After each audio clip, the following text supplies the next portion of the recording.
Baik, puji nama Tuhan, selamat pagi Bapak Ibu Saudara, Shalom. Shalom.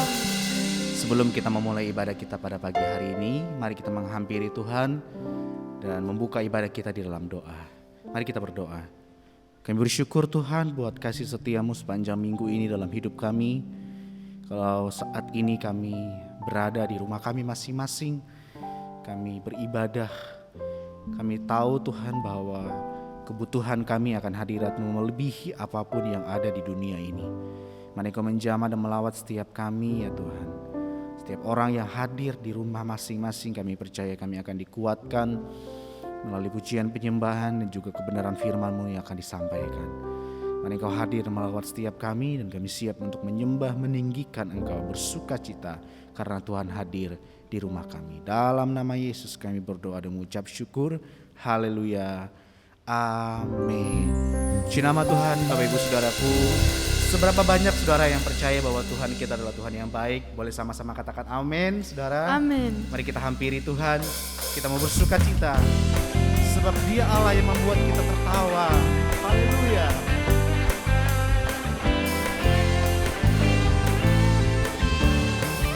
Sama-sama katakan. Karyamu mempesonaku, Kau angkatku dari kelam, kasih tulus memberi warna. Kau buang semua gelisah, Kau beriku sukacita, Kau buatku selalu tertawa.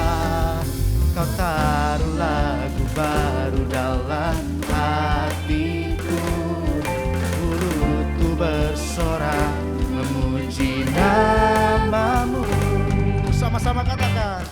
Dari hatiku mengalir pujian bagi-Mu, oh sukacita, Roh-Mu hadir di sini. Dan ku menari memuji di hadapan-Mu Yesus, sukacita, Roh-Mu hadir di sini. Haleluya.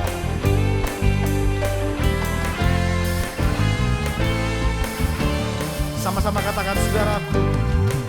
Karyamu mempesonaku, Kau angkatku dari kelam, kasih tulus memberi warna.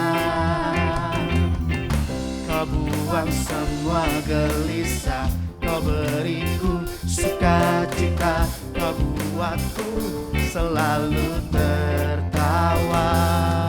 Kau taruh lagu baru dalam hatiku, mulutku bersorak memuji nama-Mu. Sama-sama. Dari hatiku mengalir pujian bagi-Mu, oh sukacita, Roh-Mu hadir di sini.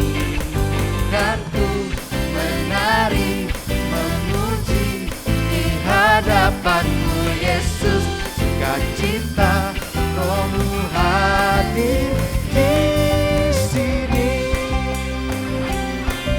Musik memuji Tuhan, haleluya. Sama-sama katakan saudaraku. La la la la la la la la la la la la la. Lambaikan tanganku, katakan. La la la la la la la la la la la la la. Haleluya, katakan. Dari hatiku mengalir pujian bagi-Mu, oh sukacita, Roh-Mu hadir di sini. Dan ku menari memuji di hadapan-Mu Yesus, sukacita, Roh-Mu hadir di sini. Bersama-sama katakan sambil melambaikan tangan, katakan. La la la la la la la la la la la la.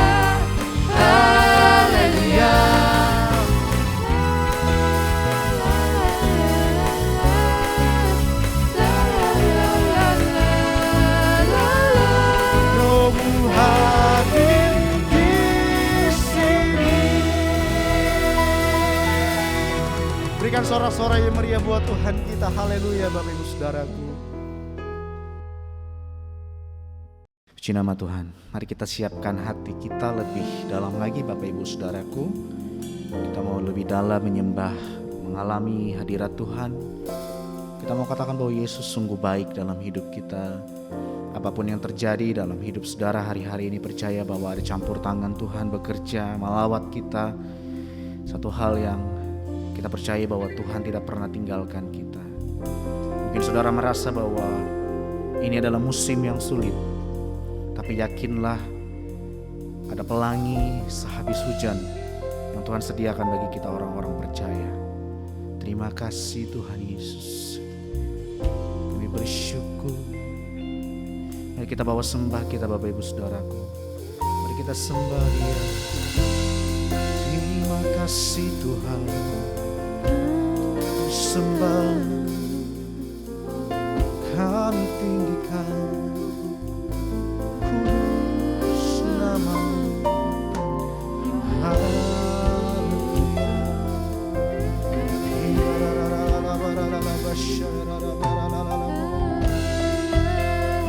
Terima kasih.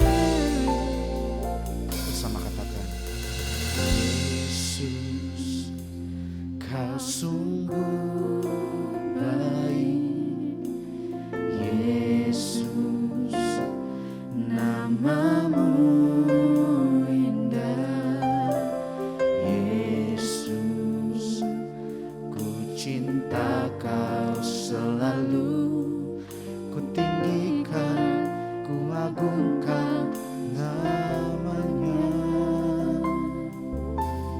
Yesus, Kau sungguh baik. Yesus, nama-Mu indah. Yesus, ku cinta Kau selalu.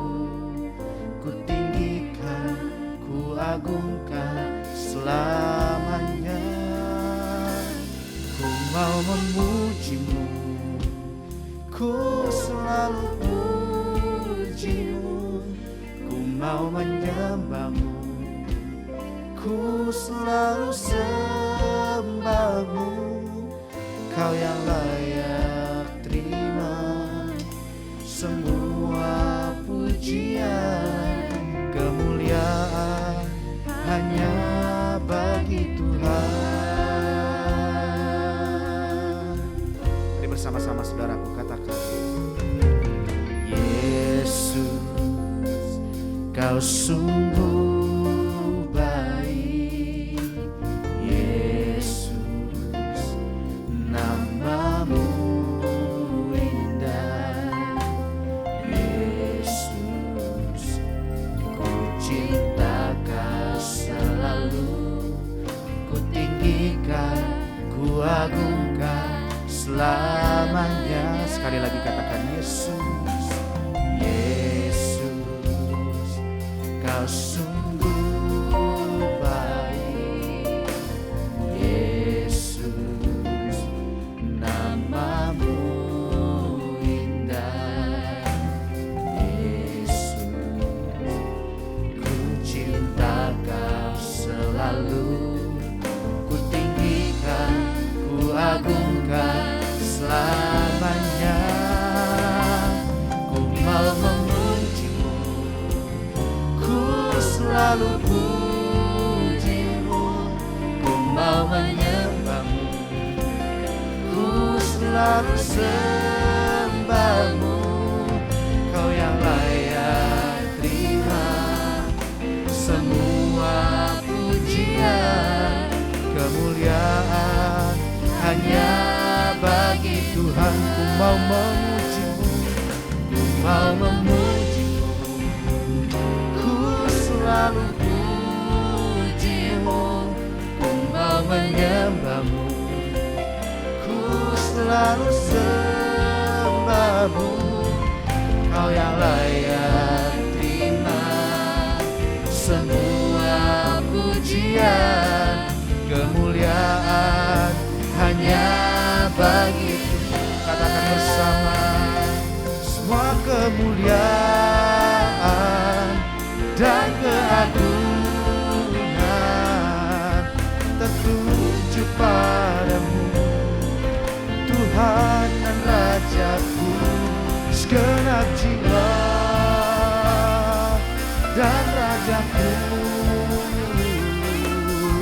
menyembah Yesus yang hidup. Semua kemuliaan dan keagungan tertuju padamu, Tuhan dan Rajaku. Segenap jiwa dan ragaku menyembah Yesus yang hidup. Mari bersama-sama kita angkat kedua tangan, kita katakan, ku mau memujimu, ku selalu pujimu, ku mau menyembahmu, ku selalu sembahmu. Kau yang layak terima semua pujian, kemuliaan hanya bagi Tuhan.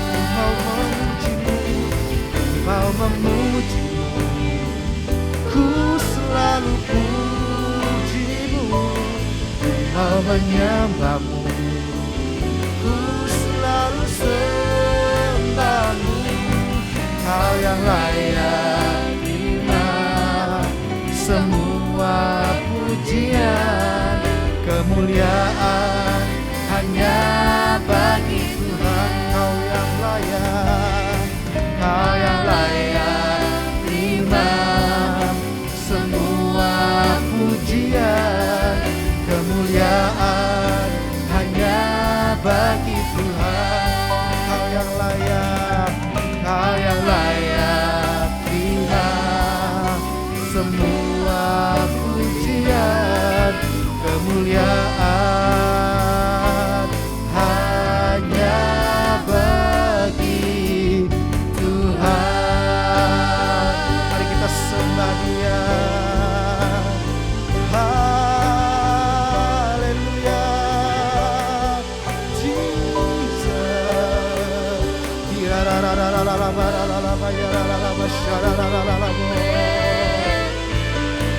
kami sembah, kami tinggikan, sebab Engkau Tuhan.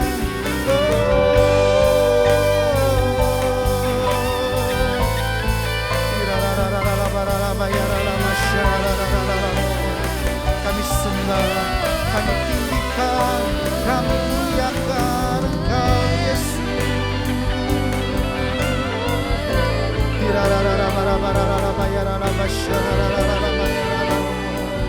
Kami sembah Engkau lebih lagi, sebab Engkau yang layak, Engkau yang layak ditinggikan.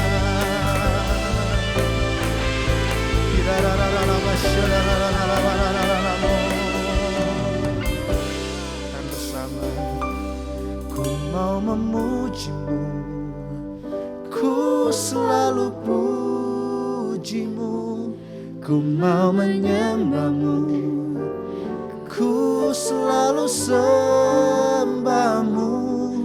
Kau yang layak terima semua pujian, kemuliaan hanya bagi Tuhan. Angkat kedua tanganmu, katakan, ku mau memujimu, ku selalu pujimu, ku mau menyembahmu, ku selalu sembahmu.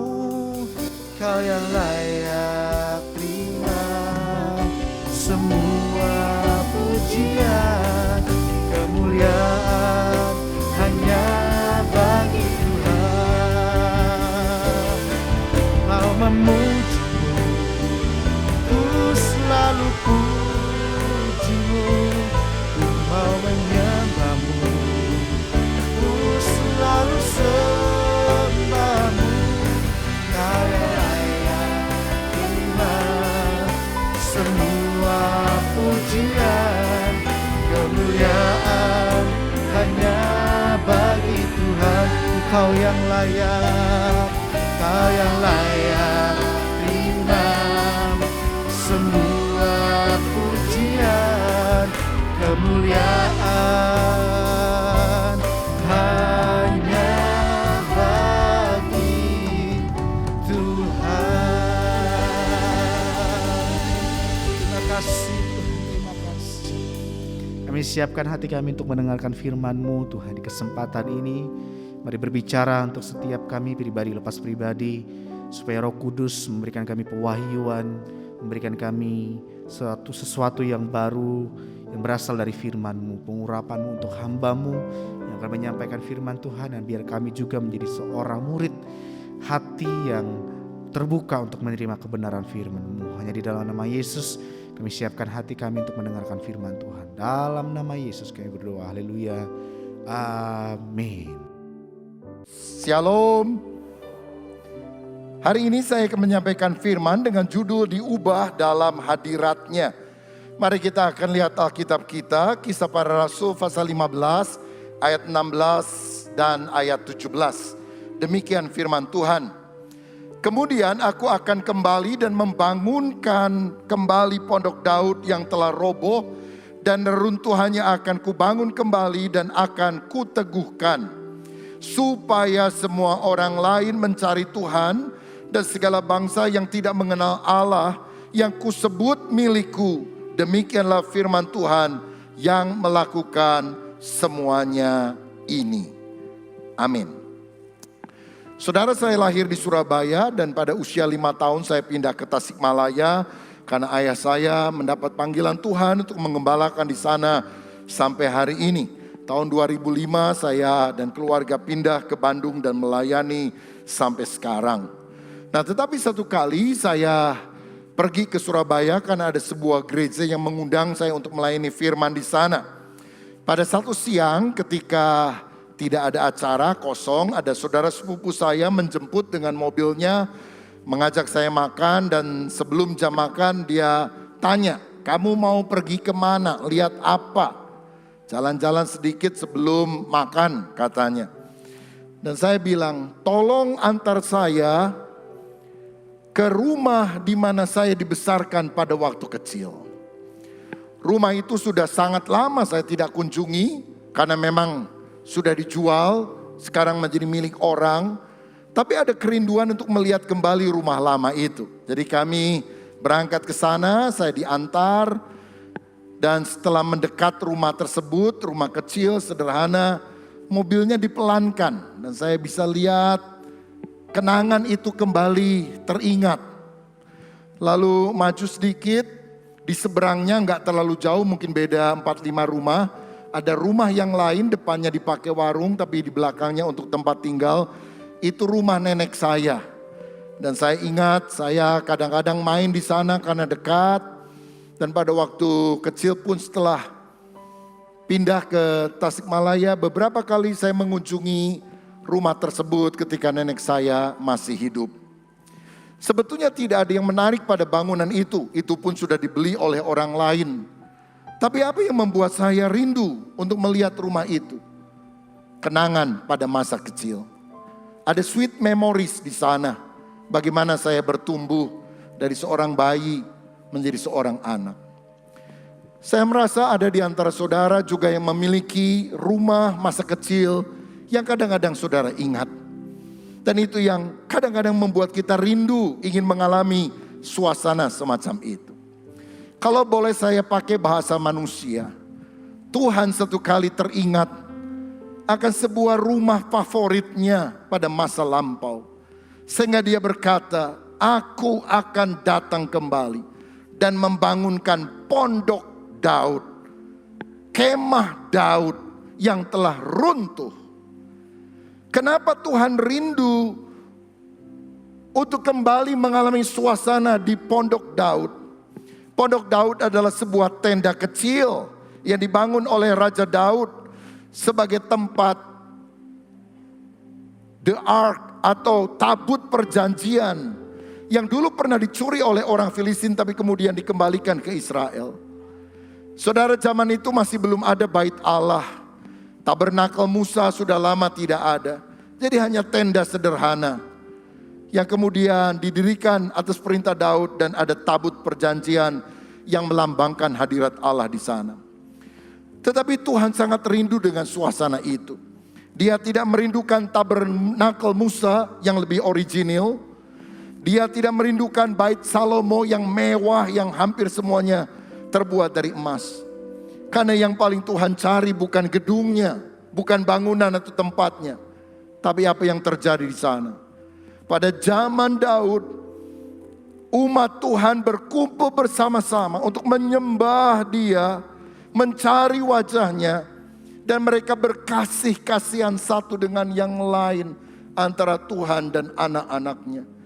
Ini adalah tempat love story, kisah cinta antara umat Tuhan dengan Allah, dan itu yang selalu dirindukan oleh Tuhan. Sehingga Tuhan seakan berkata begini, if you build it, I will come. Kalau kamu membangun lagi pondok itu, aku akan datang.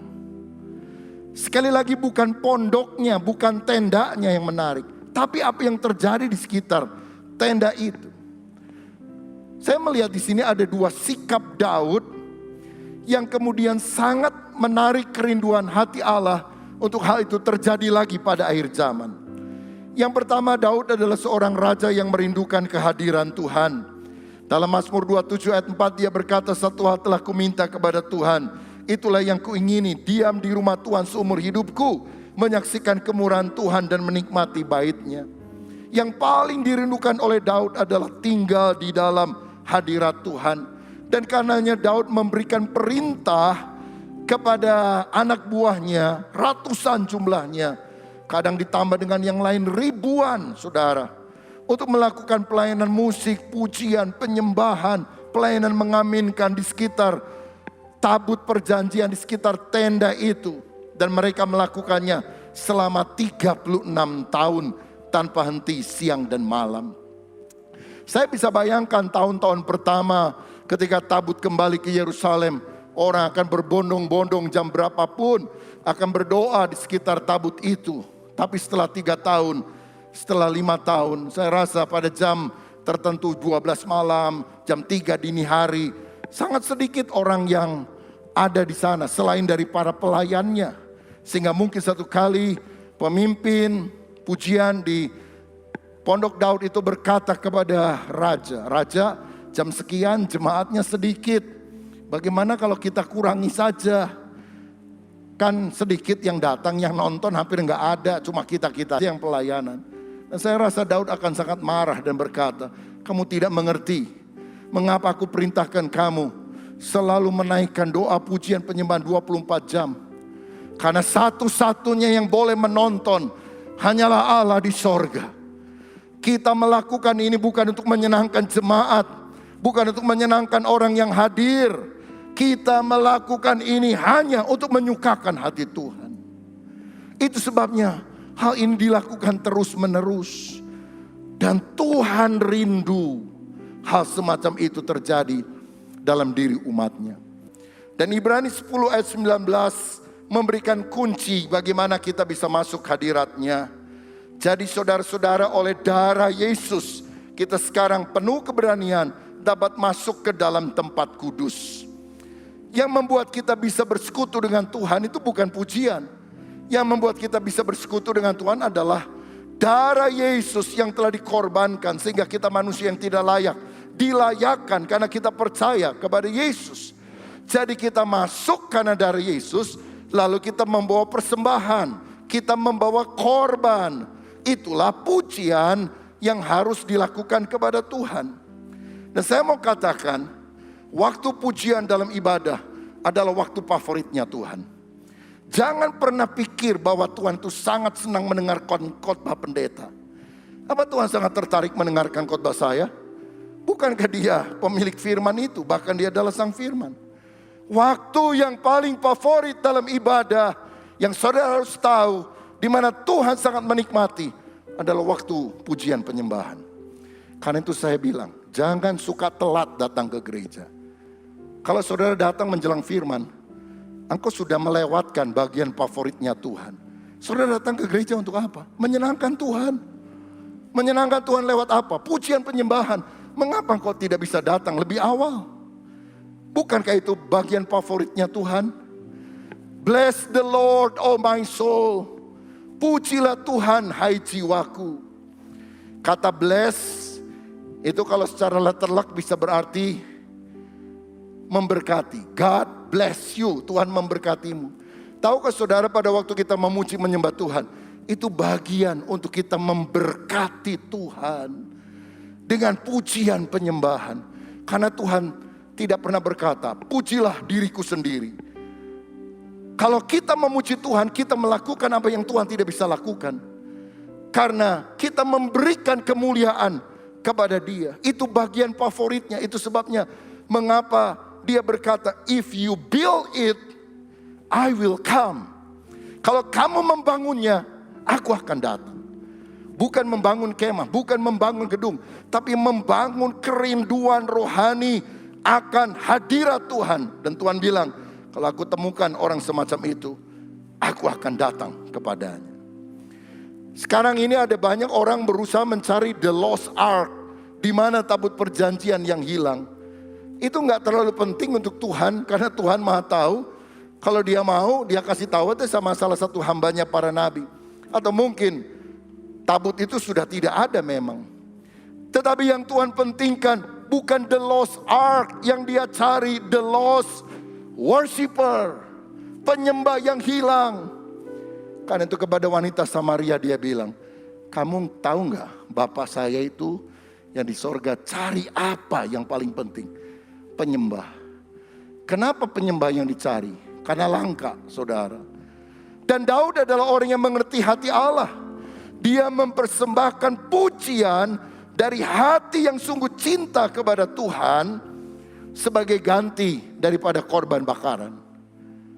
Dan Allah tidak marah, saudara. Kenapa? Karena Allah mengerti hatinya Daud. Mazmur 51 ayat 17 sampai 19.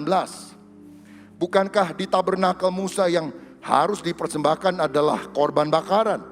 Daud juga melakukan hal itu, tetapi yang paling sering korban pujian. Kenapa hal itu diganti? Lihat Mazmur 51 ayat 17 sampai 19. Ya Tuhan, bukalah bibirku supaya mulutku memberitakan puji-pujian kepadamu. Sebab Engkau tidak berkenan kepada korban sembelihan. Sekiranya ku persembahkan korban bakaran, Engkau tidak menyukainya. Korban sembelihan kepada Allah ialah jiwa yang hancur, hati yang patah dan remuk. Tidak akan Kau pandang hina, ya Allah. Saudara-saudara, di tabernakel Musa, betul orang Israel berjalan di padang pasir. Tabernakel Musa itu terdiri dari 3 bagian. Pertama halaman, orang Israel boleh masuk ke sana. Yang kedua ruang suci, hanya imam yang boleh masuk ke sana. Dan yang ketiga yang paling sakral, ruang maha suci. Imam tidak boleh masuk, hanya imam besar yang terpilih setahun sekali boleh masuk. Pada hari raya Grafirat, pendamaian, atau kalau sekarang Yom Kippur. Kalau ada imam yang berani-berani nyelonong masuk ke sana, tidak pada waktu yang Tuhan tetapkan, hukumannya adalah mati. Kenapa ada pemisahan untuk masuk ke ruang maha suci? Karena dosa. Dosa itu penghambat sehingga manusia tidak bisa masuk ke hadirat Tuhan. Tapi waktu Yesus datang, sesuatu yang luar biasa terjadi. Dia mati di atas kayu salib. Dia yang tidak berdosa menanggung dosa manusia. Dan waktu Yesus mati, Alkitab bilang, lihat tabir bait Allah terbelah menjadi 2. Sehingga orang bisa kapanpun masuk ke ruang maha suci. Ketemu dengan Tuhan, mengalami hadirat Tuhan di sana. Karena apa? Pada dasarnya Tuhan ingin keintiman, keakraban. Tidak ada hambatan antara kita dengan Dia sebagai Bapa. Bapa tidak mau terpisah dari kita anak-anaknya. Karena Dia sangat mengasihi kita. Dan itu bisa terjadi karena darah Yesus yang telah rela berkorban telah membelah tabir tersebut. Tahukah saudara, ketika Tuhan menciptakan alam semesta, Dia juga menciptakan malaikat untuk menyembah Tuhan. Kita tahu bahwa Lucifer adalah pemimpin paduan suara sorga. Tapi Lucifer satu kali berontak karena dia pikir, kenapa Tuhan yang harus disembah? Mendingan saya aja, saya gerakan anak buah saya, nyembah saya. Dan karena itulah setan dibuang dari sorga, menjadi iblis, musuh Allah yang paling utama. Saudara-saudara, mungkin setan kemudian bilang gini, oke, saya diusir keluar, gak apa-apa. Tapi sorga sepi loh tanpa kita. Kita kan yang suka nyembah Tuhan. Sekarang kita diusir, gak ada tim pujian penyembahan yang bisa menggantikan kita. Kalau gak ada gue gak rame, kira-kira seperti itulah setan bilang. Tuhan bilang tunggu, aku tahu apa yang harus aku lakukan. Dia ambil dengan tangannya debu tanah, dia hembuskan nafas Allah, dan terciptalah manusia. Dan tahukah saudara, kita diciptakan untuk apa? Menggantikan peran Lucifer untuk menyembah dia. Jadi yang setan paling tidak suka adalah kalau kita menyembah Tuhan. Setan gak masalah gereja gedungnya bagus. Setan gak masalah kita datang anggotanya banyak. Yang setan ingin halangi orang yang ke gereja, jangan sampai nyanyi nyembah Tuhan deh.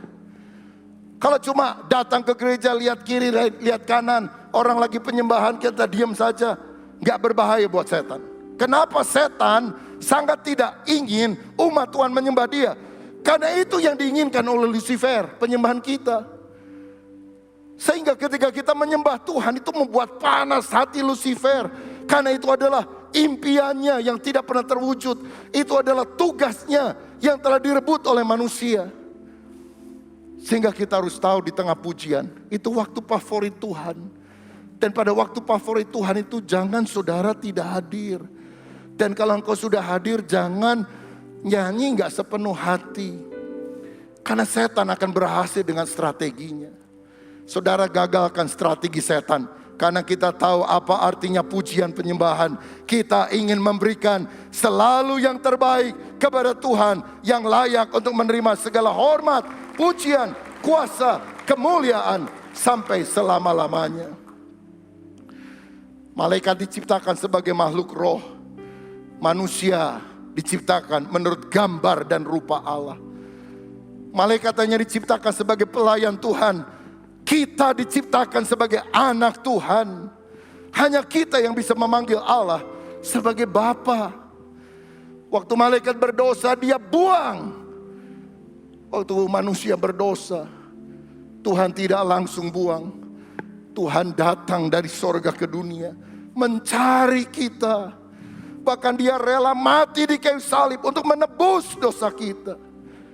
Oh, kita berhutang penyembahan kepada Tuhan. Kalau Tuhan hanya Allah yang adil, dia akan tendang kita begitu kita berdosa. Tapi dia Allah yang penuh dengan kasih.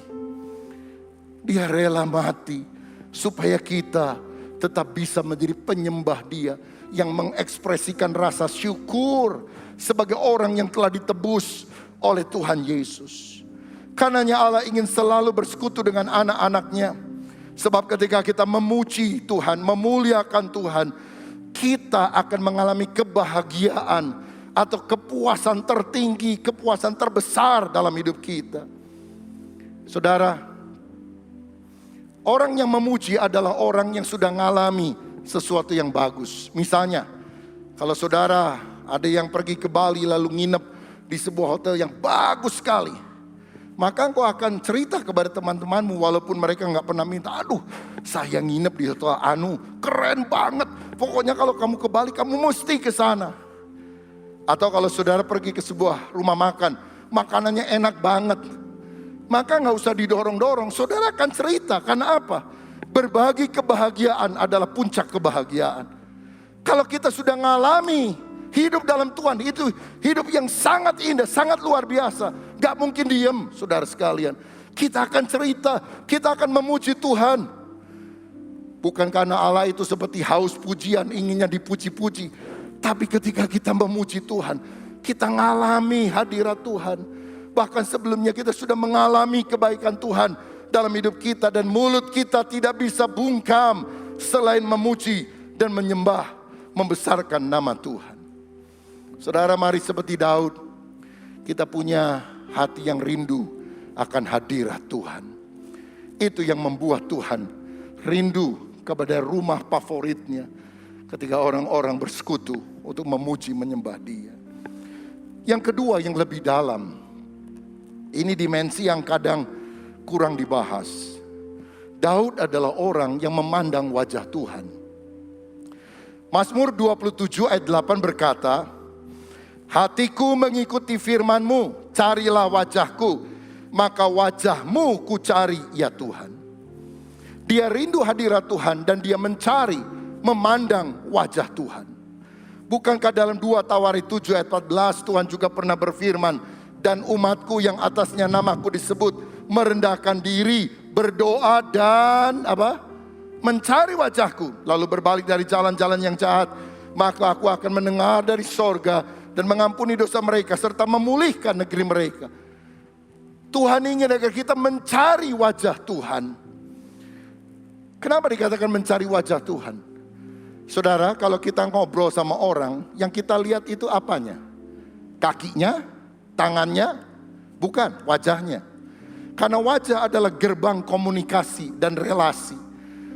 Ketika kita bicara sambil memandang satu dengan yang lain, ada pertukaran pikiran, ada kesesuaian hati.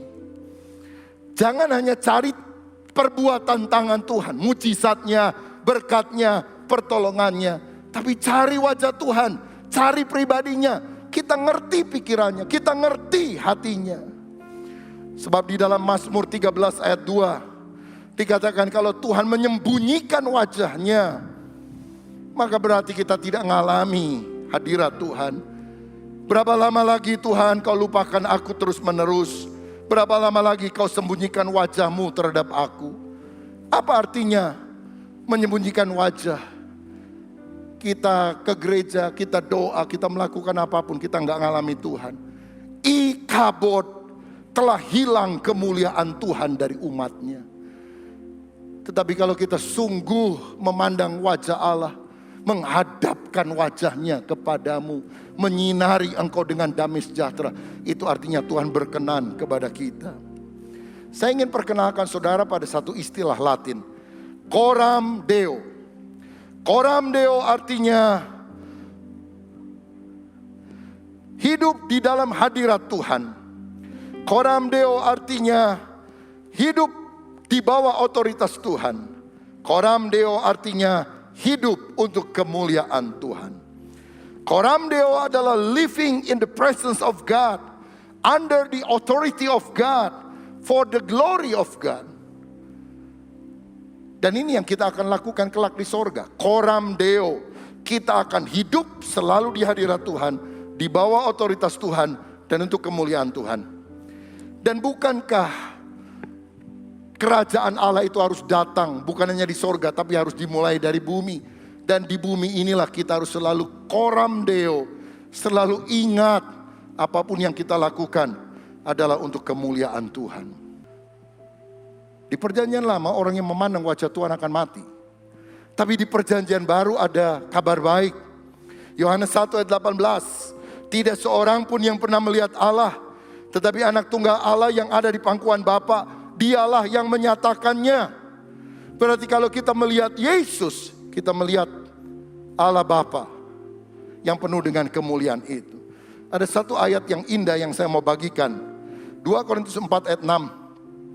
Sebab Allah yang telah berfirman, dari dalam gelap akan terbit terang. Ia juga yang membuat terangnya bercahaya di depan hati kita, supaya kita beroleh terang dari pengetahuan tentang kemuliaan Allah yang nampak pada wajah Kristus. Kemuliaan Allah itu bisa kita lihat di mana? Pada wajah Kristus. Orang yang melihat wajah Kristus, dia melihat kemuliaan Allah. Saya yakin bahwa kebahagiaan terbesar bagi kita umat yang percaya adalah kelak pada waktu Yesus datang kali kedua, kita akan memandang Dia dalam keadaan yang sebenarnya. 1 Yohanes 3:2, memandang Dia muka dengan muka. Sekarang kita cuma memandang samar-samar, memandang tidak seperti keadaan yang sebenarnya. Tetapi bagaimanapun juga, walaupun samar, saat ini kita bisa memandang Yesus dengan mata iman. Lewat apa? Imajinasi pikiran yang telah dikuduskan oleh Roh Kudus. Saudara, bukankah Alkitab berkata, pikirkanlah perkara yang di atas bukan yang di bumi. Apa itu memikirkan perkara yang di atas? Cuma mikirin sorga, jalannya dari emas, pintu gerbangnya dari mutiara. Saya yakin bukan. Pikirkan perkara di atas. Itu bicara, pikirkan Kristus. Kristus mesti ada di dalam pikiran kita, di dalam kehidupan kita.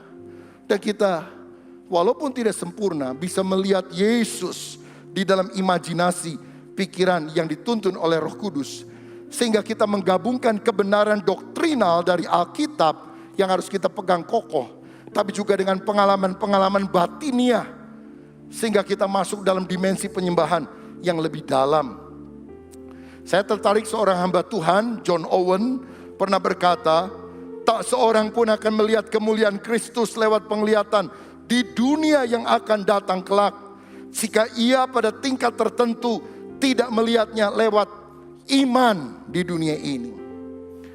Memandang kemuliaan Kristus bukan hanya persetujuan doktrinal, tapi keindahan Kristus harus menawan imajinasi, mendominasi pikiran dan mengisi hati kita.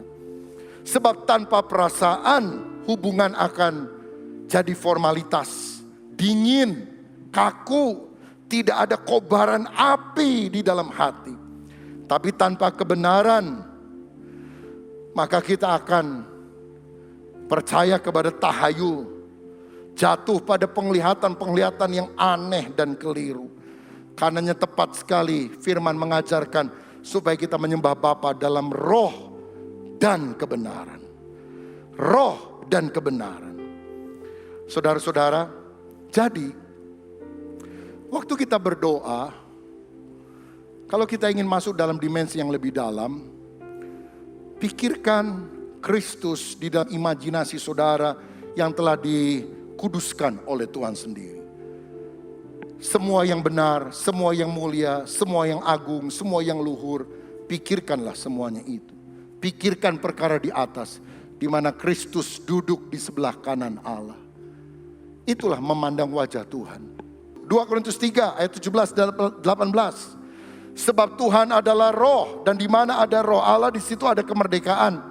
Dan kita semua mencerminkan kemuliaan Tuhan dengan muka yang tidak berselubung. Dan karena kemuliaan itu datangnya dari Tuhan yang adalah roh, maka kita diubah menjadi serupa dengan gambarnya dalam kemuliaan yang semakin besar.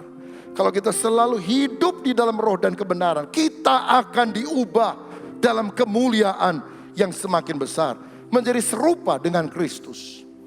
Karena itu selalu alami Roh Kudus. Lewat apa? Dua hal ini. Worship, penyembahan, dan yang kedua adalah firman. Nyembah Tuhan, baca firman. Nyembah Tuhan, baca firman. Saya katakan tingkat pengenalanmu akan Tuhan melalui firman akan menentukan tingkat penyembahanmu kepada Tuhan. Engkau tidak akan bisa sungguh-sungguh menyembah Tuhan lebih dalam kalau engkau tidak mengenal firman. Karena itu baca firman setiap hari. Tapi ingat, Roh Kudus dan firman itu kita akan alami ketika kita hidup di dalam kebenaran yang Tuhan ajarkan.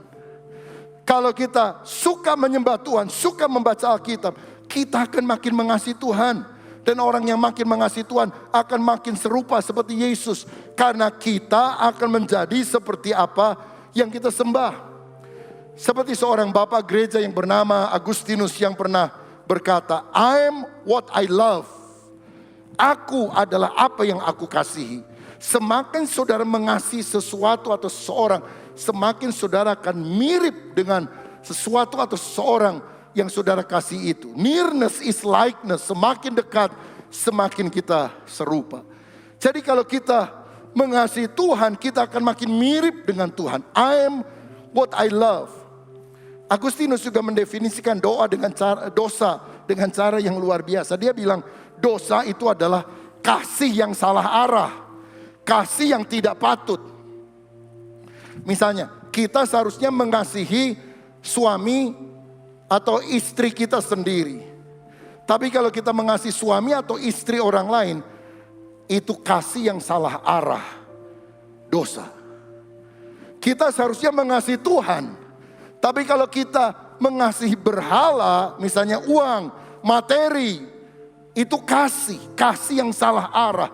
Bukankah sekarang orang banyak yang jauh lebih cinta uang daripada cinta Tuhan? Itu adalah dosa. Hamartia di dalam bahasa aslinya, meleset dari sasaran, karena kita diciptakan untuk mengasihi Tuhan dengan segenap hati, segenap jiwa, segenap pikiran, segenap kekuatan kita. Tapi iblis telah menyelewengkan itu, membuat kita meleset, sehingga kita harus kembali pada mengasihi Tuhan. Kalau engkau tidak mengasihi Tuhan, engkau pasti mengasihi berhala yang bukan Tuhan, dan itu adalah dosa. Saudara, mari kita belajar mengasihi Tuhan dengan segenap keberadaan kita. Bagian terakhir, hasilnya apa kalau kita punya dua sikap seperti Daud itu? Merindukan kehadiran Tuhan, memandang wajah Tuhan. Kita akan diubah dalam hadiratnya, itu hasilnya. Saudara, yang benar yang mana menurut saudara? Kita harus suci dulu baru bisa dekat sama Tuhan, atau kita harus dekat dulu sama Tuhan baru kita bisa disucikan? Yang pertama atau kedua yang benar? Apakah Sakius suci dulu baru bisa dekat sama Yesus? Apakah wanita yang kedapatan berbuat zina suci dulu baru dekat sama Yesus? Apakah wanita Samaria yang sudah 5 kali kawin dan sekarang kumpul kebo dengan suami orang suci dulu baru kemudian dia dekat dengan Yesus? Ataukah ketika kita dekat dengan Yesus, ada dalam hadiratnya, kita dirubah? Yang benar kan ya itu, saudara sekalian. Siapa contoh Alkitab? Daud, saudara. Daud itu kan anak yang tertolak. Karena pada waktu Samuel datang mau mengurapi salah satu anak daripada Isai, semua diundang kecuali Daud. Karena dipikir gak mungkin lah dia yang diurapi jadi raja. Bahkan di dalam Mazmur 27 ayat 10, dia berkata, sekalipun ayahku dan ibuku meninggalkan aku, namun Tuhan menyambut aku. Dalam Kisah Rasul 13 ayat 22, Tuhan berkata begini tentang Daud. Aku telah mendapatkan Daud bin Isai, seorang yang berkenan di hatiku, yang melakukan segala kehendakku. Di Alkitab itu cuma ada 3 orang yang dapat predikat berkenan kepada Tuhan. Yang pertama Yesus. Inilah anakku yang kukasihi, kepadanya lah aku berkenan. Yang kedua Henoh. Dan Henoh hidup bergaul dengan Allah, dan dia tidak ada lagi sebab dia diangkat oleh Allah. Karena selama hidupnya dia mendapatkan kesaksian bahwa hidupnya berkenan kepada Tuhan. Wow, Yesus jauh banget itu standarnya daripada kita yang berdosa. Henoh, waduh saleh banget. Susahlah ngejar orang-orang seperti itu dalam kesalehan. Tapi kalau Daud pernah berzina, Daud pernah bunuh orang, Daud pernah sombong, Daud pernah melakukan dosa yang lain. Kenapa Tuhan bilang aku berkenan kepada orang ini? Sebab kalau Tuhan mau hitung-hitungan dosa, Daud udah lama mati, saudara. Tapi di tengah kelemahannya, Daud berkata, izinkan aku selalu berada di hadiratmu. Dan dia mulai dirubah dalam proses. Dia mulai dirubah. Itu sebabnya ketika dia main kecapi, setan pergi. Karena apa? Sudah match sama gelombang surgawi, sehingga setan aja gak bisa deket-deket. Saudara-saudara, dan ayat terakhir ini dahsyat. Orang yang hidupnya berubah akan dimampukan Tuhan mengubah orang-orang di sekitarnya. 1 Samuel 22 ayat 1 dan 2 sebagai ayat penutup. Lalu Daud pergi dari sana dan melarikan diri ke gua Adulam. Ketika saudara-saudaranya dan seluruh keluarganya mendengar hal itu, pergilah mereka ke sana mendapatkan dia. Berhimpunlah juga kepadanya setiap orang yang dalam kesukaran, setiap orang yang dikejar-kejar tukang piutang, setiap orang yang sakit hati, maka ia menjadi pemimpin mereka. Bersama dengan dia ada kira-kira 400 orang. Daud waktu melarikan diri ke gua Adulam didatangi bukan hanya keluarganya, tapi orang-orang yang bikin masalah dalam hidupnya di mana-mana. Siapa yang datang? Orang yang bermasalah, orang yang dikejar-kejar utang, orang yang sakit hati.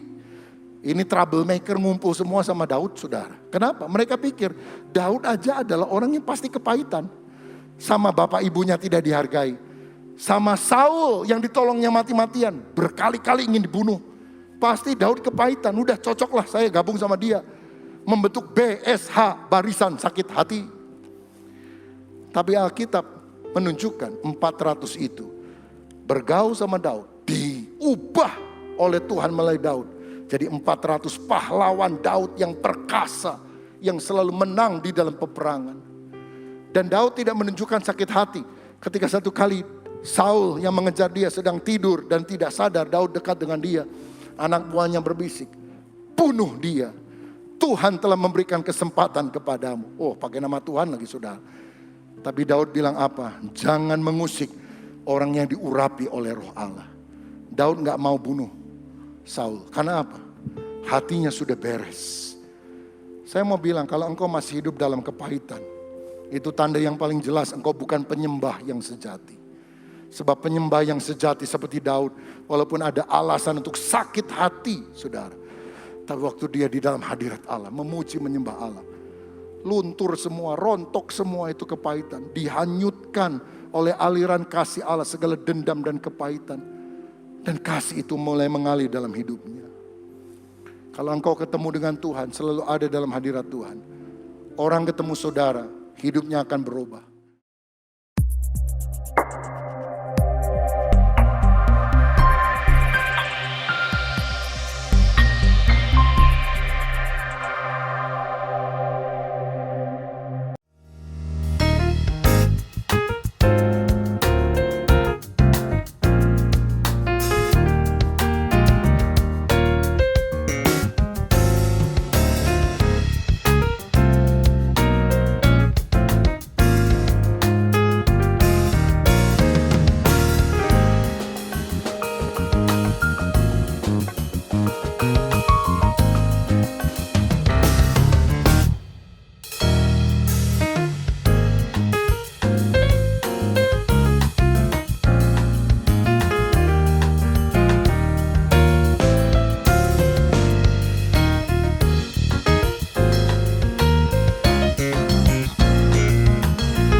Ibu bapa, sidang jemaat, mari angkat kedua tanganmu, siapkan hati dan terimalah berkat dari Tuhan. Tuhan memberkati rumah tanggamu, Tuhan memberkati pekerjaanmu, Tuhan memberkati kesehatanmu, Tuhan memberkati keuanganmu, dan Tuhan memberkati pertumbuhan rohanimu. Sekarang, terimalah berkat daripada Allah Bapa, cinta kasih dalam Tuhan Yesus Kristus, dan melalui persekutuan yang indah dalam kuat kuasa Roh Kudus, tinggal tetap menyertai kita mulai hari ini sampai Maranatha, Yesus Kristus datang pada kali yang kedua. Yang percaya dan sudah diberkati Tuhan, mari katakan bersama, amin. Shalom, Tuhan memberkati kita. Lebih luas dari samudra, kebaikan-Mu Bapa takkan habis di hidupku. Lebih tinggi dari cakrawala, tak terbatas kasih-Mu. Sungguh ku bersyukur. Nama Tuhan Bapak Ibu Saudaraku, sampai jumpa minggu depan dalam ibadah online. Tuhan Yesus memberkati kita semua. Amin.